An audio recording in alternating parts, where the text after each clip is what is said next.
Hi, everybody. Boy, it took a little while to connect there. Welcome to Moohead Radio. I am your host, a big and furry bovine. And for the next however long we fucking feel like it, uh, we'll The be pain here. is talking today, let me tell you. The pain is talking today. I might swear a lot. Well, no, that's all right. I swear a lot all the time. You know, it's that's one thing about years of doing FCC regulation radio.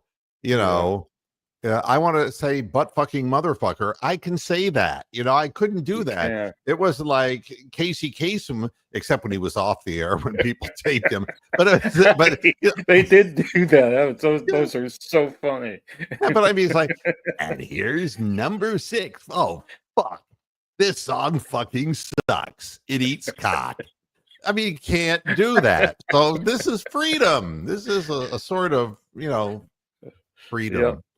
Yeah, today we're going to be talking about the Browns and about the we have to. I heard sudden already. announcement about Deshaun Watson. Well, tell me about that, because I've been in pain, so I don't know what's happened with him. I don't well, really I'll tell care. you something, Gemini. More than 6 inches down here. You got that right in your trousers, yeah. Oh, it was too easy. It was low hanging fruit. I went for it. Low hanging nuts. All right. So if you want to be part of the program, hey, just go to the show description and you can get into the damn. You can get on the panel just like Bronk did, and just like other people have been known to do over the course of 22 years. You might get abused, though, if you do so. To be warned. I always wonder why we have certain announcements, and when they come at the time that they come. For example, all right, Deshaun Watson had a setback with his, Achilles tear. And it's like, why are you reporting this to us now, Andrew Berry? All right, because you just got done a couple of days ago saying, well, he'd be in the picture for next year. And it's like, why in the world why is that significant news now? I mean, if we didn't know that for another week, why now? And these are the things that, dealing with, unscrupulous owners and things of that nature, it makes me wonder out loud. So I do have a plausible explanation as to why now. And I can share it with you this way. I'm looking around the league and seeing how team after team after team, only the Giants kept Brian Daboll and their GM. But everyone else, Doug Peterson fired, Rex Ryan is saying, if I was the next head coach of the New York Jets, I would get rid of the Aaron Rodgers Country Club, and it's like, that's a great way to interview when you're not being interviewed, you stupid fuck. Antonio Pierce says he's proud of how his Raiders finished the season, but he's not sure he's going to be back at all. And then, of course, the Patriots owner, who would it be without Mr. Handjob himself, who wants to move quickly because he fired Jared Mayo. I don't want Mayo apparently. On that. You got to read that. You should read that letter to the all 5 people assembled here. That is just such a hoot. What letter? The letter that Kraft wrote to the Patriot fans explaining why he fired Mayo, saying that Kraft is a custodian of a public asset. I about fell off my chair when I heard that. I mean, what a piece of shit he is. Hey, look who's there. It's Wiley Fox. Hey.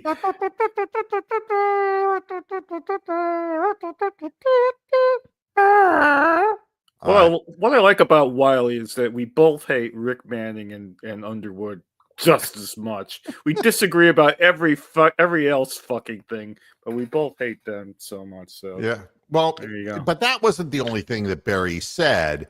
So let's be clear about what he said. by the time he was saying that, Watson had a setback, he was also talking about the quarterback room. And he goes, that room, it will look different next year. Ooh. Like, oh, what an interesting time to be saying that definitively when this guy suddenly had a setback. And then it dawned on me, didn't they just restructure him? And I'm thinking to myself, these things don't happen in short order for no reason whatsoever. Yeah. So what, like what Kraft is saying is we're going to move quick on a head coach, right? Yeah. That's so that people who are out there wanting to be a head coach and watch him get jerked off by Korean women, that they'll jump, to the opportunity to be the head coach of the Patriots. All right. You nearly got me with the drink that time. But you see, in the end, there's a reason for the timing of everything. So these really lousy teams like the Browns, they're going to make sure that they're not just talking to us. They don't care if we know that Deshaun Watson had a setback. They could give a shit about that. They don't care about the fans, who that's how they make their money, but they don't give a shit about us. Never have, never will. But here's what I think. I think it's a message. And the message goes something like this. I got to do him. He's dead. Dead. And the letter says, Dear Casey, we badly need a quarterback for next season. The one we have that we paid all that money for, $230 million guaranteed, turned out to be a total stiff. And when he left town, instead of staying with the team, he started putting up all kinds of nasty videos of he and his girlfriend playing around in all kinds of ultra luxurious places. So I'm happy to I'm here disappointed. To tell you that he's had a setback. Dear Casey, I have a request. Could you make sure that Kirk Cousins' agent hears about this as soon as possible? To me, that's the whole story here. Yeah. It's like, it would be like this. Dear Kirk, you'll be the starter.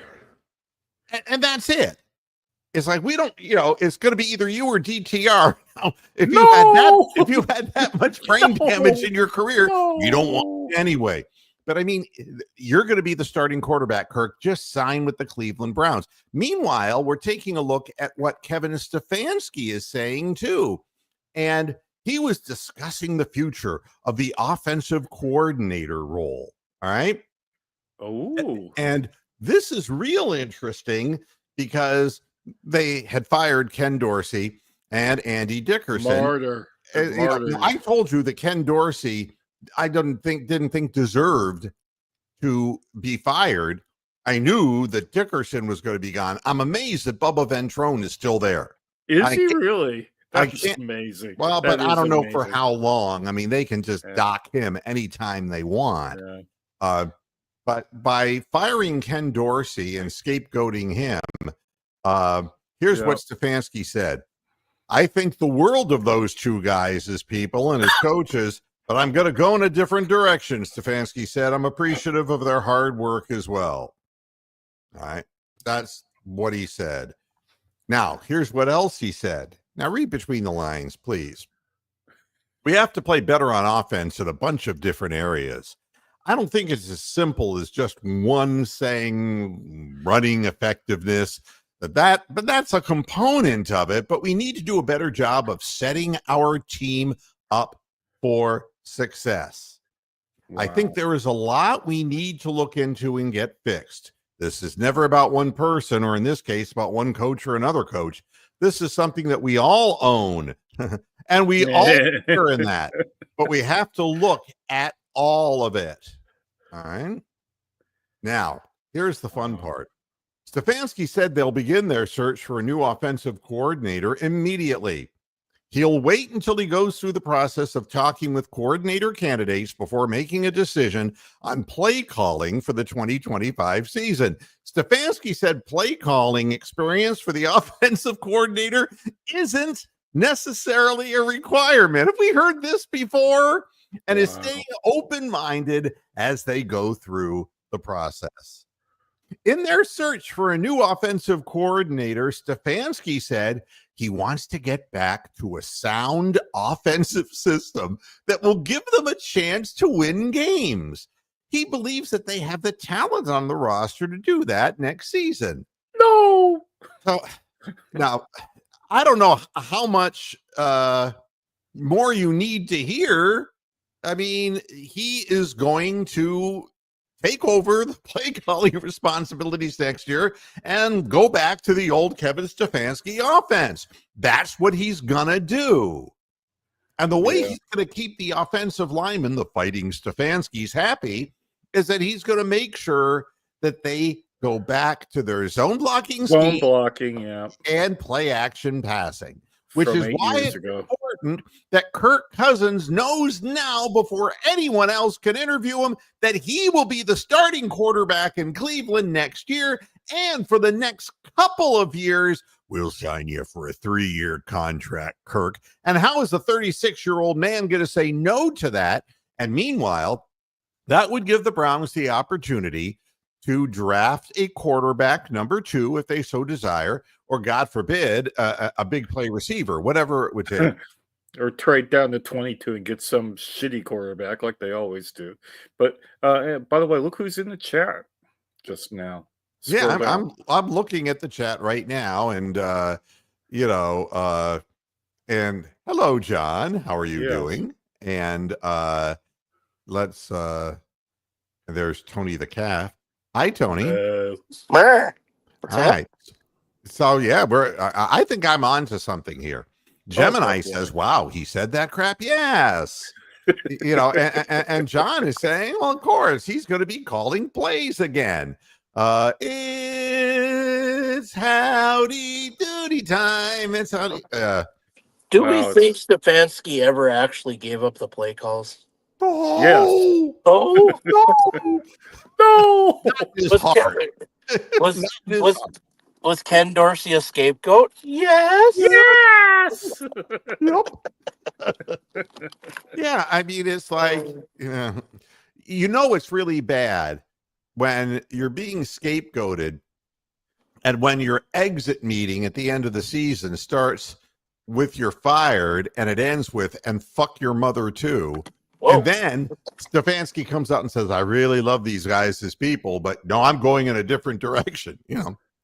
The bottom line is, yes, he was fired, and nobody talks about the fact that all the games that Deshaun Watson played, he couldn't even hardly crack 200 yards of passing, and there were 300 and 400 yard passing displays during Ken Dorsey's period of time, but they just didn't have any backup wide receivers besides Jerry Jeudy. And so they're not going to have a prolific passing game until they actually get receivers who can catch the ball and can separate. But that's another story for another time.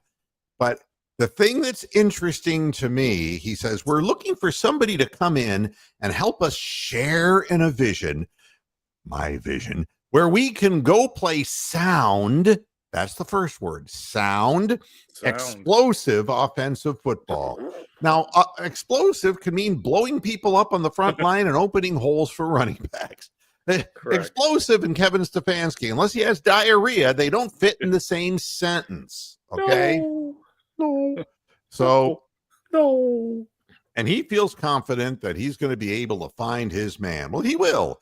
He'll find somebody who wants that step up into being called an offensive coordinator, like AVP did, and go through the rest of their lives never being able to actually be an offensive coordinator until he leaves Cleveland, because that's what will happen. The only way Stefanski saves his own bacon is if he somehow comes through with this himself and makes himself absolutely a necessity for the organization. If he turns that over to someone else, he's going to get shit canned with that new person if they fail. And if he fails, he gets shit canned, but at least he was the captain of his own ship. This is obvious to me. I've been around business for too long, and I know what all the talk means. Again, it's the fact that you don't even need play calling experience to become an offensive coordinator means we don't need that from you. And you're going to see, and again, sound explosive football. And what this means is play action passes in a system that Kirk Cousins already knows. And we can hit the ground running to save my job next year. That's what it's all about, is let's save Kevin. It's like Home Alone. He's home alone in Berea, and we got to save him. Yeah. Yeah. I mean, but this is par for the course. So, and this is a message being sent out to Kirk Cousins' agent and to Kirk himself. And, so I decided to look up Kirk Cousins and to see, what happened to him. How much money has he made in his fucking career? It was his record? His agent is the greatest agent in the history of sports. I swear. Yes. You're absolutely right, Tony. And he's going to get a 3-year deal from Cleveland. You watch. Oh, God. But I don't think it'll cost much because he's owed so much by the fucking Falcons. Right. Yeah. And that's the point that $180 million deal that he signed with the Falcons, that makes him look real good too for the Browns. So he's got that money guaranteed. He's not playing for the money. But I started looking at the stats for the Atlanta Falcons because it's not like I sit around and watch the Falcons. They scored 23 points a game. I started looking at Kirk Cousins, numbers. He completed 66.9% of his passes last year, or this season, I should say, which is better than Deshaun Watson. 3,508 yards, 18 touchdowns, and 16 interceptions, an 88.6 rating.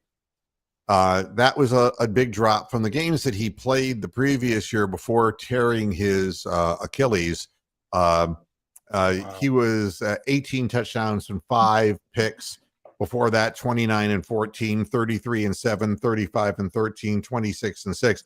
The interception thing, it's out of character for him to throw that many interceptions. Some people are going to say that it's because he wasn't healed from his injury, that he's damaged goods, or whatever they're going to say.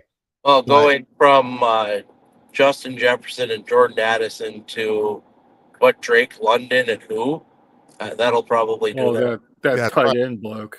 Pitts or whatever. Precipitous fall from grace there, Batman.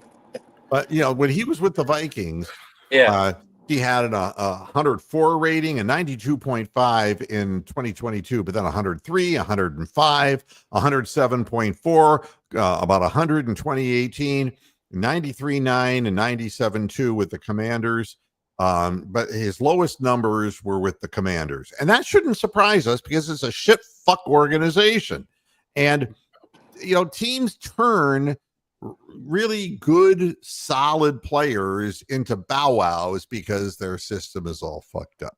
And so we don't know whether this is attrition due to injury still for Kirk Cousins. But my feeling is that it would make all the sense in the world to bring him on board. And with us is David Talevsky as well. Mr. Positivity, are you smiling today, David? No. Yes, a bit of relief, more or less. Okay. Did you just fart? Why are you feeling relief? Because, nobody's going to have to really argue about it anymore. Nobody's going to have to talk about it anymore. I think it'll restore a bit of easiness in the fan base, knowing that they're not going to have to deal with him at quarterback anymore. Don't you think for sure, though, they should amputate his foot just so everyone can feel better? Yeah. Wow. Probably. No, I mean that's that's the logic that his and what I can tell you about Deshaun Watson is he's dumb as a stump. He got 230 million guaranteed. He'll be broke by the time he's 50. He's got himself a pretty girlfriend that he flaunts all over Instagram, and he's putting up videos. He doesn't work hard in the learning part of the game because he's dumb. He's not a smart guy. He's not a verbal guy. He's not a real team leader. He had a lot of natural ability, but he lost consistently in Houston. Let's not forget that he had a big time losing record there. And he put up stats, but I don't think he ever learned the offense. I don't think that he even cared about learning. The other quarterback who he reminds me of, except the fact that he had successful numbers, and the guy I'm going to mention didn't, that'd be Jamarcus Russell, the guy who was the laziest quarterback in the history of professional football. Yeah. It was unbelievable. I read a story about Jamarcus Russell that I thought was the greatest story I've ever read. He wasn't working on learning the offensive scheme.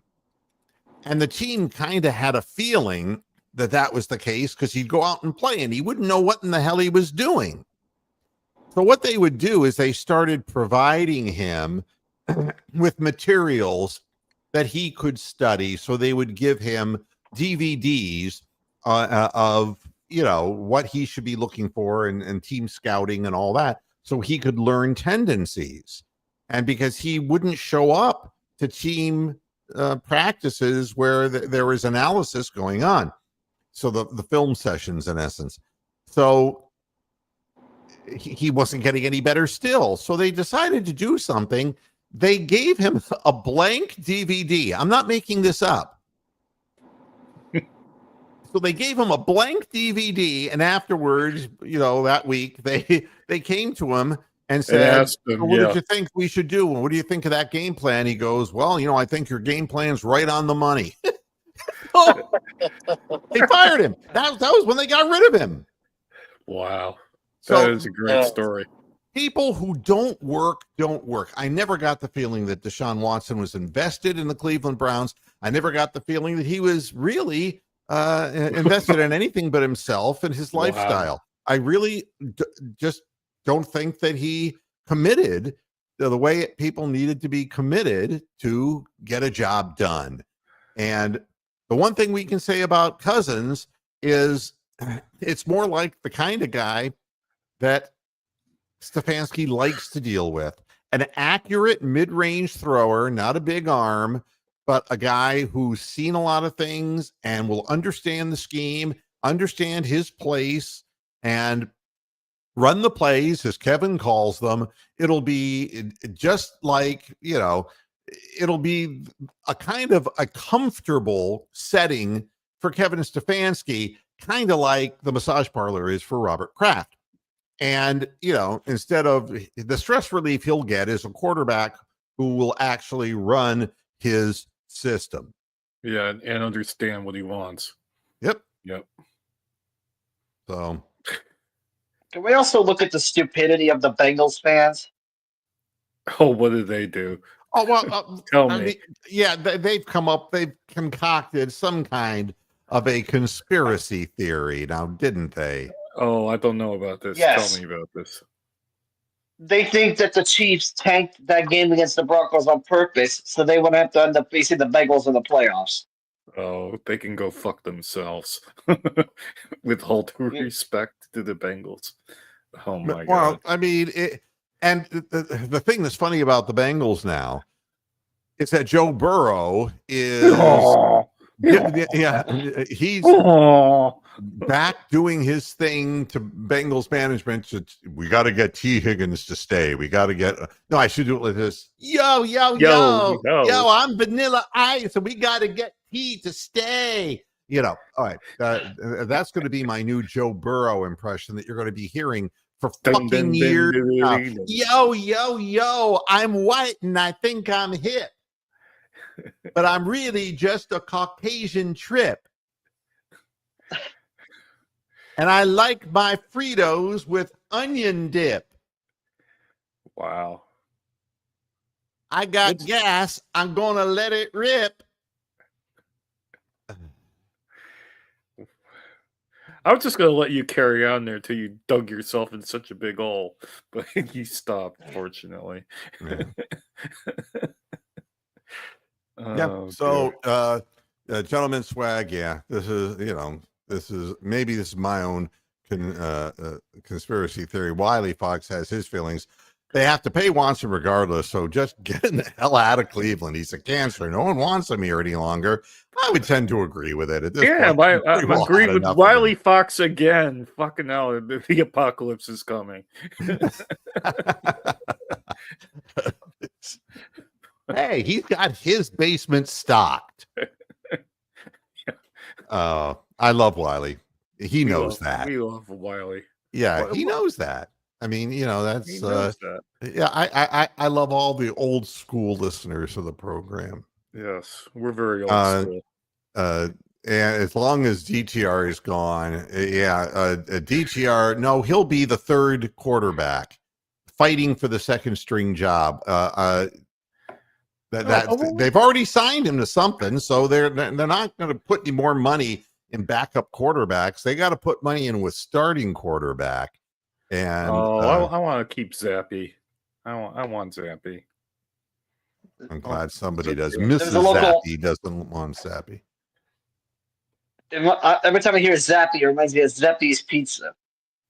Well, it reminds me of Frank Zappa and Dancing Fool. That's what he looked like. There you go. That's a very good point by Amsterdam. He makes the occasional good point, doesn't he? And Zappy reminds me of the online shoe store. So. Yeah. Well, Cousins started his career in Washington, though. Yeah. Look, he knows how to stand in the pocket and deliver a ball, and he can get the ball to people. And the thing is, he can't get the ball to Elijah Moore because nobody can. And the problem for the Browns is that if they really want to get better, as Kevin keeps saying, what they've got to really own is the fact that they never have anything that even resembles a 1-2 punch at the wide receiver position. And you need to have that. And I'm not saying for explosiveness downfield or anything like that. And it's funny that Tyreek Hill now wants out of Miami, by the way. No playoffs. Me no want you no more. Me so horny. Oh, that's Tyreek. Their coach is so overrated, though. That McDaniels looks like he's got jaundice. Yeah, he does. He know what he looks. He could be like the weaker of the litter in now I got a Shrek or something. No, the Miami Heat coach. Oh, Spoelstra. Yeah, he's like Spoelstra's damaged, fraternal twin. Bad liver twin. Yeah. So it looks. I mean, it's So the problem with the receivers, you blame it on the one guy who's been here for 5 years and nobody knows what the hell he does. Why is Chad O'Shea still employed by the organization? I don't know. He gives good head.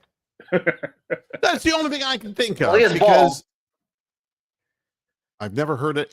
But what the hell does Bubba Ventrone do? I have no idea. I mean, what does it tell you that a guy who never practiced with the fucking team returned the kickoffs better than the people who practiced all year? I mean, somebody explain it to me, please. Come on, you're not going to make fun of my favorite player, James Prochet II. God damn it. Well, and this is the other thing. Kirk Cousins has to be the quarterback for the first 2 years. All right. You sign him into a 3-year, and he agrees that when the time comes that tutelage will be part of what he does for a new quarterback, assuming that quarterback doesn't have his legs amputated. Yeah. Yeah. Knowing us, it's like the day after, it's going to be like, who is the Boston Celtics player who croaked the Maryland Len Bias? Len Bias. Yeah. I mean, it's like we've Okay, Tommy Heinsohn. I'm so excited about Lenny Bias. Let me tell you something. Now, granted, he's African American. We could have done better. However, at Maryland, I know Lefty Driesell because they call him Lefty because you know. So I look at it this way. We're going to be on top forever with Lenny Bias. What? What? He's dead? Dead? Yeah. I mean, there is always that kind of bad luck. The Browns have had plenty of that. Don Rodgers and that kid they drafted after Jim Brown, whose name escapes me. They made a movie about him. So, anyway. Yep. And Mr. Smith, I was going to say that Watson reminds me of Manziel. Yeah, switch the booze and gambling with sexual assault. You know, how do we not know they don't do all of those? That's right. I mean, but remember, Baker Mayfield got a blowjob in the back of his SUV from a local girl in Northeast Ohio a month after he got married. John Grassoff, Ernie Davis, yes. Ernie Davis. They made a movie about him. They made a movie. That was sad. That was tragic. Yeah, absolutely. I forget the name of the movie now, but people should watch that. You'll cry. Now, Cam Ward, I don't know enough about. So I'm not going to shoot my mouth off about this guy or that guy. I'm going to do my homework before I spread my ignorance about quarterback we need Derek Frisbee here anyway if we're going to start talking about all that shit. Yeah. Well, chances are we're not going to end up getting Cam Ward anyway because from what I've heard, the Titans, that they might be interested in him. Yeah, I know, Moo. I was going to point that out to you, but I was going to let you come. I was going to point that out to you, but I was. That's an impersonation of Tommy Heinsohn, who was. He posted that before when you were talking about something else that was egregious, and no, but he was a guy who was Irish Catholic and he was bigoted. And absolutely. And the Boston Celtics were like the whitest team except for Bill Russell.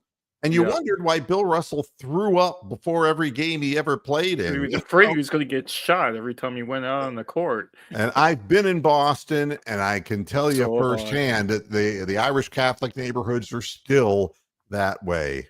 Yeah, and the Boston. Well, to be fair, I've heard Donovan Mitchell has said some very interesting things about his time in Utah. Well, yeah, I don't think they had ever seen an African American before in Utah. Yeah, they're like touching his hair and everything, trying to see whether it was real out, And let's be honest, the Latter-day Saints wouldn't know how to save him, so it's a different situation. Poor John. Mitt Romney would just walk up to him and say, "I have binders full of women." Binders full of women, absolutely. Well, remember, I'm just glad John's well enough to be texting in today. God bless you, John. Yeah, we're happy to have you on, and please apologize to your nurse. Yeah. Not that that's going to do any good, because when I'm doing impressions of people, I take on their character. Never mind. Yeah. Never mind. He's probably good. His IV's probably going to get a kink in it now. It's probably gank. There's Wiley Fox. Wiley wants to move in with us. I said he can come on my back. Oh my. To be fair, we probably have nicer homes. He said, "Come live." I thought he said, "Come on." Yeah. Well, I can see that misunderstanding. The nurse is now like, "I'm leaving the room. I am leaving this room." Poor old Wiley. Zappy isn't good enough for my turkey bowl roster. He'd be third string. Yeah, I mean, it's true. We've had some bad. And Wiley doesn't want to live with DTR and Zappy. So no. And you're right. We got to get a running back too. But you know something? The running backs will be available in the second round. and third round. Free agents, undrafted. Let's get an undrafted UDFA, Ulster Defense Regiment guy. I remind everybody that Nick Chubb was not a first round pick. He was a high second, but the fact is you can and we traded down to get him. But I honestly believe that I remember the last time we were in a situation where we'd lost and the Browns' history was to have great running games. And we lost that. And when we brought in, when Isaiah Crowell ran for like 1,300 freaking yards. And we had Jerome Harrison do something similar too. Yeah. And I'm Shanahan. Shanahan. Yeah, well, we had Alex Mack at center for a few years, so we actually had blocking for a period of time. But again, the Isaiah Crowells and people like that, they can run through holes too. Then you're not going to get a Nick Chubb, and I'm not suggesting that the guy, but you need a guy who, unlike Deontay Foreman, doesn't just fall to the ground, do a little tap dance and fall to the ground. You can't have that. You got to have somebody who hits the hole with purpose. And if you have good blocking up front, you'll get yardage and it will be a threat. So the running back thing doesn't concern me nearly as much as the thing we've never been able to accomplish, and that's the quarterback thing. Kicker, linebacker, safety.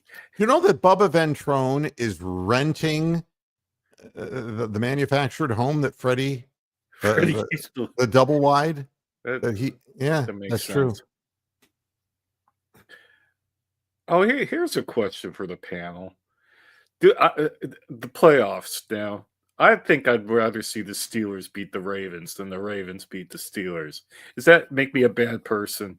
No, not at all. I mean, actually, I would be interested if like a huge hydrogen bomb went off when they were in the stadium together, but that's just me. That's like we still wouldn't win the division because Cincinnati would still be there, Yeah.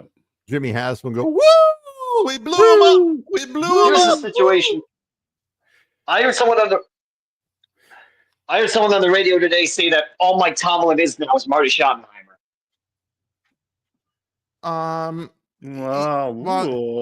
There's a difference. There's a difference. Marty Schottenheimer on the sidelines was one way, but Mike Tomlin looks like a psychopath. Oh God! I mean, I don't know how I can do. He's got that glare, that Medusa glare, and that. Yeah, I'm gonna kill you. I'm gonna kill you. Yeah, he's crazy. And that's why the players play like they play, because they're afraid of him. Yeah. He doesn't look like he's the most stable person in the world. But I wouldn't call him Marty, because that's an insult to Marty. But again, some teams have to win, some teams have to lose. And let's be honest about the Steelers. They're really not that good. They're not good. They're not good, but I think I have the Chargers upsetting the Texans, by the way. Fuck them. Oh no, neither one of those teams matter anyway. There should only be like. But especially the Texans. They're irrelevant. Yeah. After what the hell McNair's wife said, I just want the ultimate karma for them to go out in the first round. Well, look, I don't think that the Texans are very good. They haven't proven. And our friend Big Ounce, who was on the program here, he did everything he could to hype them going into this season. But as the season wore on, he even realized that things were amiss. And I try to explain. There's a reason why the Texans are the Texans, just like there's a reason why the Browns are the Browns. And the Texans haven't done jack shit since they moved into that town. They haven't done jack shit. And the ownership of that team is jack shit. I mean, nothing. And they made the greatest trade. And now it's like their system is falling apart, and the quarterback doesn't look like he's the same guy. I don't know what they do, but I'm sure that if I lived in Houston, I would know, just like I know why and how the Browns do it. They have a method to their madness. It is called McNair Madness, and he's got his own recipe on how to fuck things up. He fucked up Deshaun Watson in his prime. Yeah, buoy. Could you imagine if they would have actually gotten a defense while Watson played there? I mean, he put up plenty of points and yards, but no W's to speak of because they gave up as many points or more points than he scored. So, well, wasn't that? It was an offensive line. I don't think the Chargers are going to come into Houston and beat them, though. They're not going to come anywhere. No. No. They're not even going to come on Wiley's back. So I hope that nurse has left the room. I feel so bad about this. I really do. Everybody knows that, I was okay. I got something funny for you. Yeah. The Ravens posted a video of the Lamar's teammates trying out his cologne. They said it smelled like George Pickens. Soft. That is genuinely funny. Oh, yeah. No, I mean, and the show grinds to a halt. Lamar Jackson is overrated, and I'll keep saying it over and over and over again. He's overrated. He's overrated. Oh my God. I agree. You gotta win it. You gotta win in the playoffs. Eventually, you got to win an important game. If you're going to be considered, I mean, they're talking about this guy like he's already in the Hall of Fame, that he's the greatest quarterback who's ever lived. And I don't get it. It's all this bullshit talk up. Back it up. Win big games. Not a game where your defense sacks the quarterback like 10 times, but a game where you make plays at the critical moments that win the game. That's all. John Harbaugh told him he was the greatest right to his face. What else are they going to tell him? Yep. They can tell him to stroke his dick, but he probably already does that. That's correct. Moo would never let a young bull like me move in. Well, hey, are you making a pass? I don't know how to interpret that. There would be a lot of sexual tension. Let's be honest. I mean, come on. That Wiley, he's so foxy. And let's see. No, I mean, no, it was funny. What they said was, and the running back for the Steelers, Najee Harris. They drafted him because his last name was Harris, and it's exactly. Wouldn't that be great if it would just be Franco and Najee? And it's like, no, it didn't work out that way. They're going to draft next year. Kamala Harris, fullback.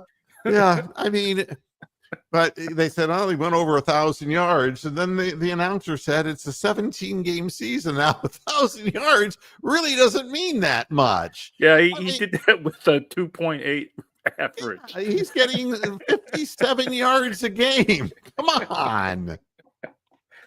Oh. That's good math. I don't know. How close was I at 57 times 17?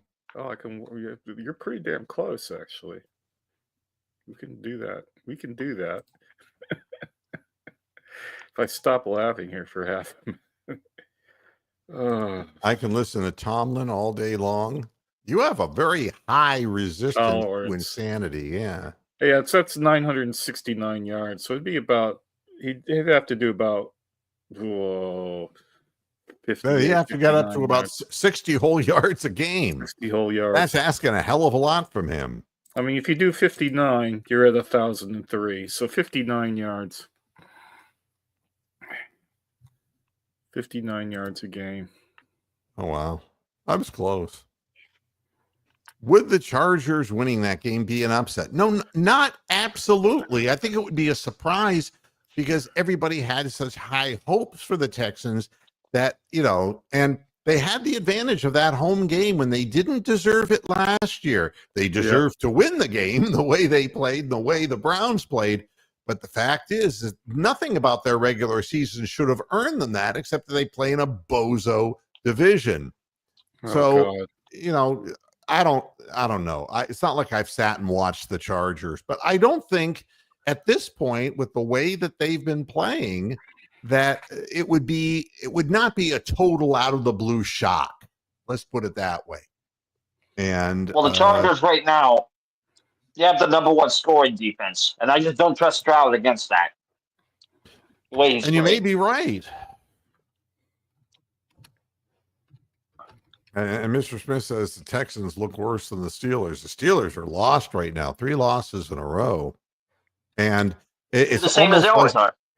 Russell Wilson, I mean, he's like gone from 35 years of age to 42 over the course of 14 games.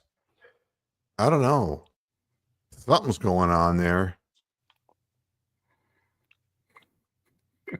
I thought we were going to talk about the Cavs today, but we are, and we're going to start that right now. Let's do that. And 31-4, God. Methuselah was into Greek. Oh, me and Wiley are having our usual lovers' tiff here. Oh goodness! All right, now the Cavaliers.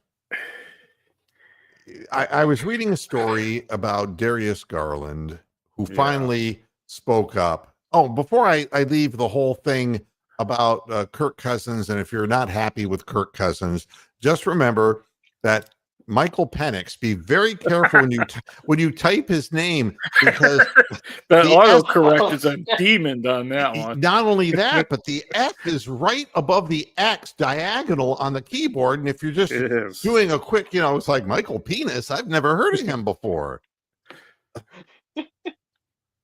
His passes are very penetrating.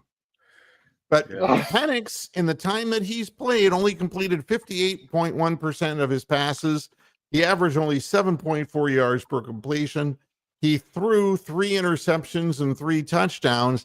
So it doesn't look like that offensive scheme was working much for anybody as far as I could see. All right, let's move to the Cavaliers, because I did want to talk about Darius Garland has finally lost his shit because he's sick of the lack of national recognition that the team is receiving. And I've been talking about that too.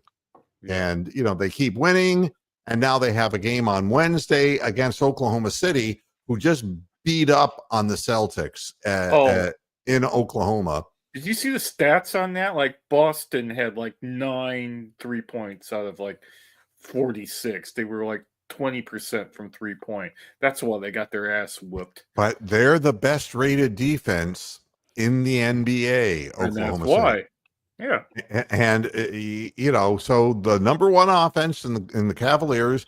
This is a classic example of boxer versus puncher. These are two teams that'll go after it. But the thing with the Thunder, they can shoot threes as well. I mean, they have guys who can fill it up from outside. So, but Darius is pissed off, and I understand why he feels this way, but the only thing you can do is win. Yeah. You can't control the message. You can just win. And what I'm going to say probably won't go over very well, and I understand why he feels the way he feels. But I'm going to say it anyway. Shut the fuck up and win a championship. Yep. That makes everyone think of you differently. If the Cleveland Cavaliers were the defending champions and they were 31-4, that's all you'd be hearing about, just like the Golden State Warriors were years ago. That's what you'd be hearing about nonstop. And Donovan Mitchell and Darius Garland and Evan Mobley and Jared Allen would all be being talked about constantly. But until you get it done, you don't, and what Garland said is, I guess it's because we're in a small market. And it's like, granted, we know what the marketing strategy of the NBA is. It's doing so well. Their viewer ratings are down 25%. We know what the plan is to try to channel as many players into New York and Los Angeles and Miami that you possibly can.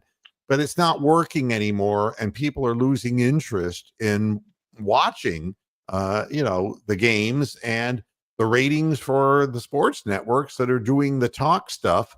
When you have an idiot gambling addicted guy like Charles Barkley, who says, yeah, if they had a series, I'd take the Sixers over the Cavs right now. He's high. He's high. Absolutely, he's high. And he's a dumb fat fuck. He always was a dumb fat fuck.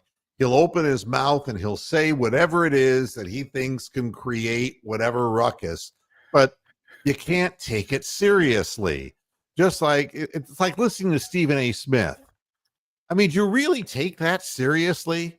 Yeah. If he's taking a moral, social stand, I mean, do you really think that it's like I'm getting behind Stephen A. Smith? I mean, any way the wind blows. Oh, and how about at least you're not dropping their pants? Yeah. Skip Bayless. Who knew that he was a creep? I mean, come on. He's a creep. He's a weirdo. Yeah. Did you actually read through the details of that lawsuit? No. They're alleging that Joy Taylor, the one who hosts I think she's on the show with them. They're alleging that she slept with several high-profile people at the network to get that job on the show. Well, sure. I didn't even think she was that good looking. Did you? No. That woman, I swear to God, in 15 years, she's going to be like, she's going to be in one of those quick diet commercials. I'm serious. You mark my words. Write her name down and come back 15, 20 years from now. I'll be dead. But come back and say, this was in a time capsule, and Mr. Moohead said that she's going to end up being a fat, bloated woman. And then when it comes to pass, people will say, we should have cherished Mr. Moohead more while he was alive. In the Casey Kasem voice. Yeah. But, I understand what Darius is saying. And when he was saying it publicly, the other guys in the locker room were voicing support for what he's saying. Everybody knows that's what's happening, but you keep your eye on the things you can control. And I don't mind if you have a chip on your shoulder, take it out on whom you're playing. And when it gets into the playoffs, you play aggressively. And if you can manage to get into the Ultimate Series, rise to the occasion, because all they know are winners and losers. It's not like, and on this portion of the show, we're going to be talking about the Sacramento. What's the name of that team again? I don't know. Who just fired Mike Brown? That was another thing. All the coaches banded together, and they said it was unfair that they fired Mr. Potato Head. Yeah, he was Mr. Potato Head. He was Mr. Potato Head. I forgot about that. Yep. And I felt bad for him, too, because he did so well. But then I realized that was the problem. You're not supposed to do well in Sacramento. The Kings are the Queens. And they're far from aces. You see, it's kind of like an extended... Forget it. Just comes out all at once. Yeah. Wow. Yeah, you're not wrong about Joy Taylor. I have to agree with you. Yeah, there's something about her. Apparently she's single now. Somebody's asking, who is Joy Taylor dating after divorce from husband? She's oceans wide. Wow. Well, the thing is, the only reason people know about her is because her brother was Jason Taylor, the Hall of Fame defensive end. Oh, there you go. And I'm pretty sure she was sleeping with Shannon Sharp too, but I don't know. I get weird vibes from Shannon Sharp that I think he sleeps with dudes. Yeah, you know what the deal is there? You could back an SUV into that woman now. Why in the world would you want to publicize this kind of thing that should be like in a closed envelope? Yeah, and never opened. Keep that all downtown. You could probably fit a whole Volkswagen minibus in there. No. Absolutely. It's what's her name? Joy Taylor. Joy Taylor. Yes. Do you guys like roast beef sandwiches? Why? Oh, it's a joke that went right over your head. It did. Okay. And it's gone now.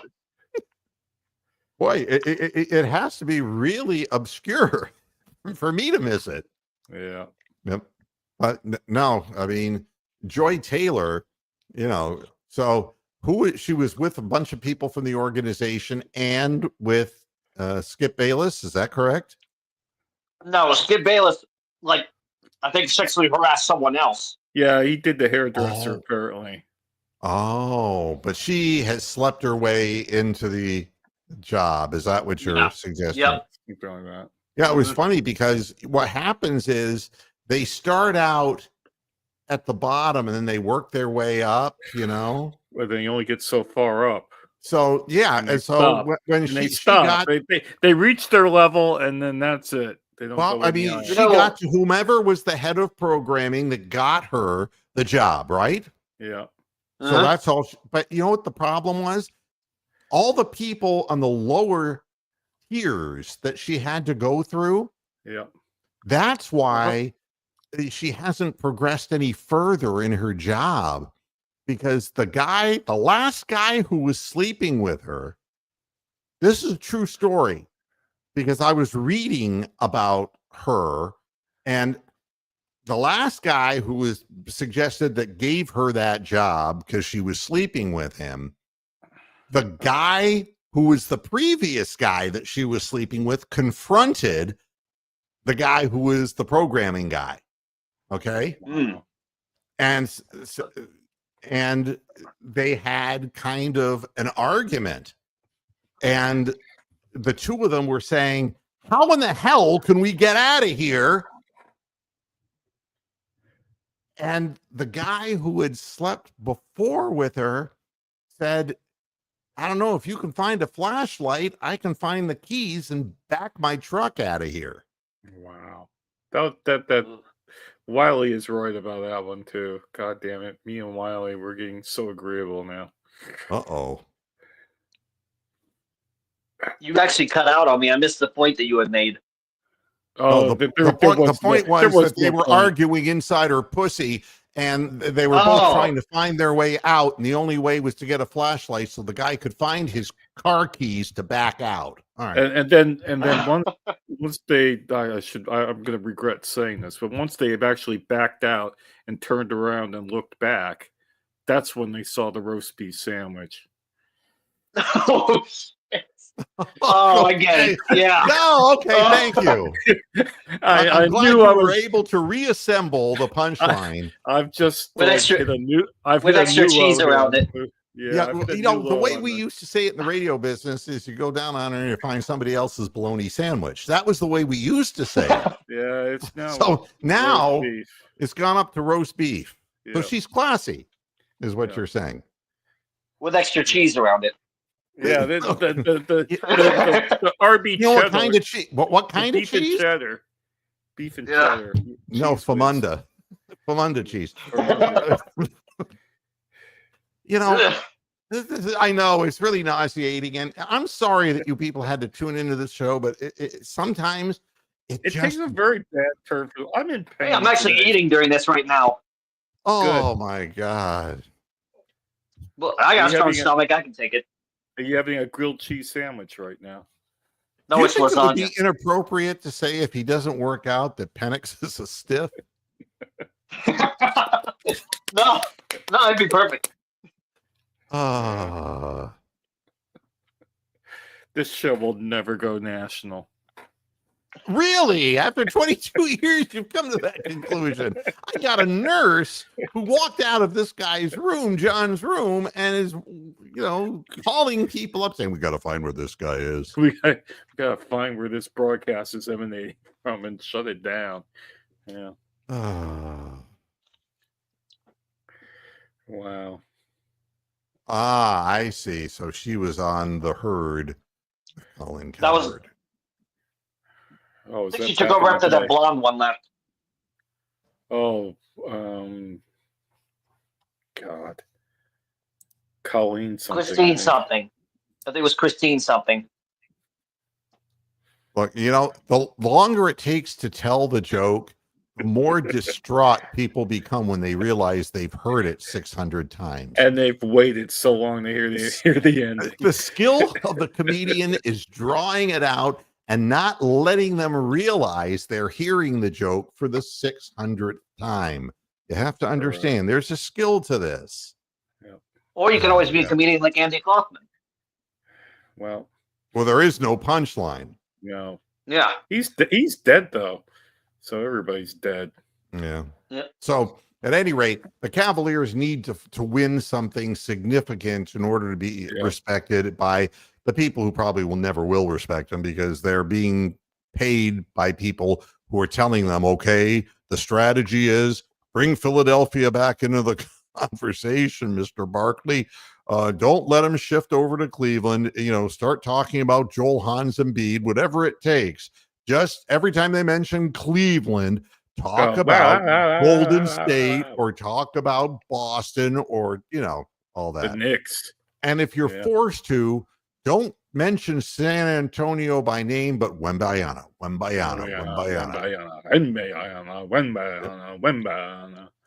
Hello there.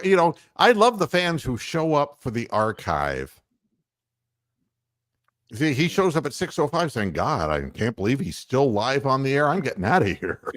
If you mentioned San Antonio if you mentioned San Antonio about Charles Barkley, all we'll mention is the big old women of San Antonio. Ah. Yes. So let's see if there's anything else that I missed. So I think we're going to beat OKC. I think it's going to not be a close game. Well, win.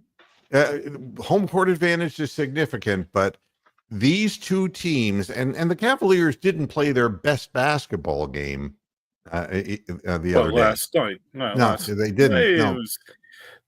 It's all right. They were like sharing the ball. I mean, I think they decided beforehand that Allen was going to get 20 points and LeVert was going to get 6 assists, and not take any shots. Well, I mean, every time they would try to get within 12, they push it back up to 18. It was just kind of like yin and no yang. It was just like they never were able to forge a real comeback. And the funny thing is, can you believe that LaMelo Ball is one of the top vote getters for the All-Star game? That guy fucking blows. The guy's the biggest volume shooter. And look at his form on his shot. He's never going to be a high percentage shooter. He shoots it from the wrong side of his body. For Christ's sake, if you're right-handed, you can't release it from the left side. It's foolishness.